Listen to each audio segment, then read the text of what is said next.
আসসালামু আলাইকুম সম্মানিত কৃষি উদ্যোক্তা ভাইরা। রমজান টার্গেট করে আমরা অনেকেই শশা চাষ করেছি, কিংবা আমরা কিন্তু শশা চাষ করার জন্য জমি প্রস্তুত করছি।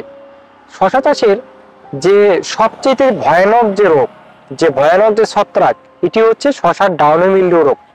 এই রোগের জন্য আমাদের কিন্তু শশার জমি 1 থেকে 2 দিনের ভিতর কিন্তু পুরো জমি কিন্তু আমাদের নষ্ট হয়ে যায় এবং আক্রান্ত গাছগুলো কিন্তু পুড়ে যাওয়ার মতো দেখা যায়।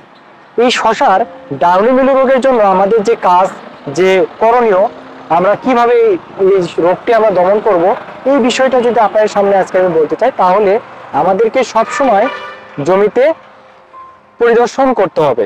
সকাল অথবা বিকাল আমরা প্রতিদিন আমরা জমিটাতে গিয়ে আমরা পাতার নিচে উল্টায় আমরা সেই জমিটা পরিদর্শন করব। অর্থাৎ পাতার নিচে আমরা দেখতে পারবো ভিজা ভিজা ছোট ছোট একটা দাগ দেখা যায়। এটি হচ্ছে শশার ডাউনি মিল্ডিউ রোগের লক্ষণ। অর্থাৎ পানি ভিজা রোগ দাগটি দেখতে গেলে বুঝতে হবে যে এটা হচ্ছে শশার ডাউনি মিল্ডিউ রোগ। আর এই রোগের জন্য আমাদের কিভাবে দমন ব্যবস্থা করব। আপনার গাছে যদি ডাউনি মিল্ডিউ রোগটি হয়ে থাকে, তাহলে প্রথমে আমাদের ম্যানকোজেব প্লাস থাইমোক্সালিন গ্রুপের ওষুধ প্রতি লিটার পানিতে আমাদের 2 গ্রাম হারে স্প্রে করতে হবে।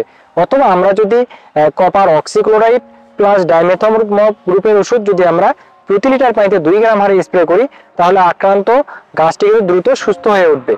অথবা আমরা যদি এই ডাউনি মিল্ডিউ রোগের জন্য কপার হাইড্রক্সাইড গ্রুপের ওষুধ প্রতি লিটার পানিতে 1 থেকে 1.5 গ্রাম হারে প্লাস এটার সঙ্গে আমরা ক্যাবিয়েটপ আমরা লিটারে 1.5 গ্রাম করে দুইটা একসঙ্গে মিক্সড করে যদি আমরা গাছে স্প্রে করি, তাহলে এই রোগের হাত থেকে কিন্তু রক্ষা পেতে পারি আমরা দ্রুত। আর আমাদেরকে সবসময় যে কাজটি করতে হবে, শশা গাছের বয়স 15 দিন পার হয়ে যাওয়ার পর থেকে আমাদেরকে সপ্তাহে অন্তত পক্ষে 2 বার ছত্রাকনাশকটি স্প্রে করতে হবে।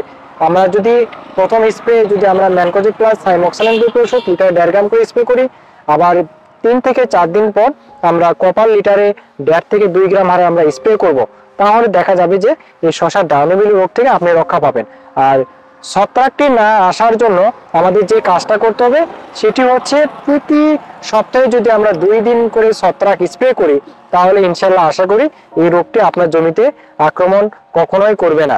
তো দর্শক, যারা শশা চাষ করছে তারা অবশ্যই এই ভিডিওটি দেখবেন এবং এই ভিডিওটির যে ওষুধের কথাগুলো বলা হয়েছে আপনারা এই পরিমাণে স্প্রে করবেন, ইনশাল্লাহ আপনারা সবাই উপকৃত হবেন। ধন্যবাদ সবাইকে। আজকে এই পর্যন্তই। আসসালামু আলাইকুম।